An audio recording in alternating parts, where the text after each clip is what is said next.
In this video, I want to take a look at Jasmine Davidson, the number 3 rated prospect in the 2025 class. This is a bit of a makeup video, as when I did the top 15 prospects of 2025, I got some information on her wrong, so I thought, go ahead and do a full video on her, give you some background and correct the previous information in terms of what school she's looking at. So before we start, if you enjoy the content, then please consider subscribing to the channel and giving the video a like. Okay, let's get into this. As I mentioned, Jasmine Davidson is currently rated number 3 on the ESPNW rankings of class 2025. She's a 6'1" guard, but she can play small forward as well. She's potentially a swing player, but she's just not a catch and shoot. She can drive to the basket and get contact and still make a basket or a pull-up jumper. She's left-handed and the jump shot is nice. Like, her mechanics are good. She likes pulling up on the baseline and taking like that baseline jumper. It looks textbook. It looks really good. She looks like she's always on balance. The thing that sticks out about her is she's what I would call like a plug-in player. So she can fit in with a good team. She's not a ball stopper, not the type of player that has to have the ball in their hands all the time.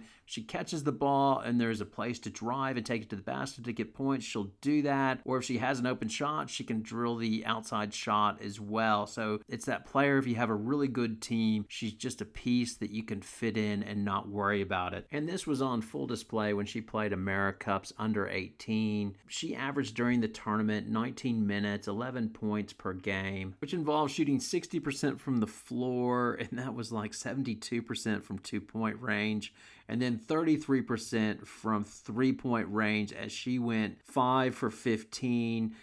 And admittedly, the AmeriCup, some of those games were very lopsided, so it gave all the players a chance to put up stats. But in their most competitive game versus Canada, she went for 20 minutes, 9 points, went 4 for 8, and she was 1 of 2 from 3-point range. So she plays well with good talent around her. When you watch her play, the thing that sticks out is effortless. Like, she just moves very easy. Her mom ran track in high school, but she wasn't keen on doing track and took up basketball, and her mom says that seems to be working out well for her. And then they clearly saw that she was a talented player. She has worked with a WNBA trainer, King Brockhart, who says she just moves like a WNBA player. Supposedly they've worked with Sue Bird and others, but that's what the trainer they're paying is supposed to say. And clearly she's been well drilled and she moves well. She's clearly a good athlete. And overall, her demeanor on the court is just very cool, calm, and collected. She says herself, "I'm very relaxed," which I don't think comes out on the court because I'm straight-faced. And their coach also encourages them not to talk trash, so she's not that player that's going to get in your face and talk a lot of trash. And yes, a lot of this is Captain Obvious. So, number 3 player in 2025, she's 6'1", she's athletic, she has good shot mechanics and a good shot, and she has a good demeanor and has been well coached. Yes, everybody's interested in her. So let's get down to brass tacks. Who are the teams that Jasmine Davidson is interested in going to? Now, in my original video, I put down 8 schools, which were Duke, USC, UCLA, Stanford, South Carolina, LSU, TCU, and Texas. I'm not sure where I got it from somewhere, but I think it was earlier in the year. But at the time of the video, that was wrong, as it should have been UCLA, USC, TCU, Texas, UConn, Duke, South Carolina, and Tennessee. Now, from memory, she named 6 schools and then called Talia Goodman afterwards to say, UConn, and I think it was Tennessee. They're on my list as well. So initially, Talia Goodman reported there were 6 schools, and she said, add these 2.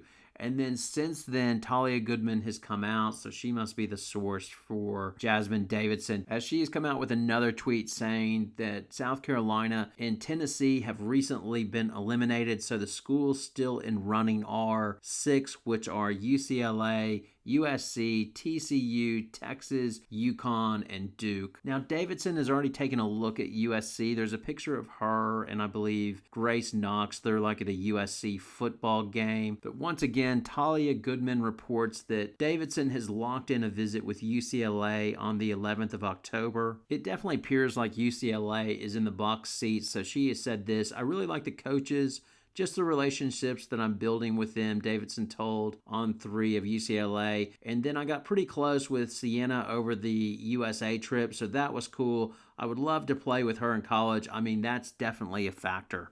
Now, of course, Sienna is referring to Sienna Betts, who's the number 2 recruit in the 2025 class and the sister of Lauren Betts. She's already committed to UCLA. Now, again, in that last video I did, it was remiss of me. Like I mentioned that Texas was on the verge or with their early signing of Aaliyah Crump, who's the number 4 rated prospect in the 2025 class. I was like, man, they're on a verge of a really good class as Texas is in the running for Davidson and Aaliyah Chavez. But really, it was remiss of me. I should have mentioned UCLA because UCLA is set up because they are still on Aaliyah Chavez's list, so she could run the point. They've got Sienna Betts as well, the forward to combine with her sister, and then potentially Jasmine Davidson, who would be a nice small forward. That would be unbelievable. And they've pulled off the triple, the 1, 2, 3 previously from the 2022 class. Now, admittedly, this was not when they came out of high school. Like they got Kiki Rice to sign straight out of high school, and then Lauren Betts transferred from Stanford, who was the number 1 prospect, and now they have Janiah Barker, who's transferred from Texas A&M over to UCLA. But they were 1, 2, and 3 of 2022, so that would be something if they were able to do that again straight out of high school and get the 1, 2, 3s of the 2025 class.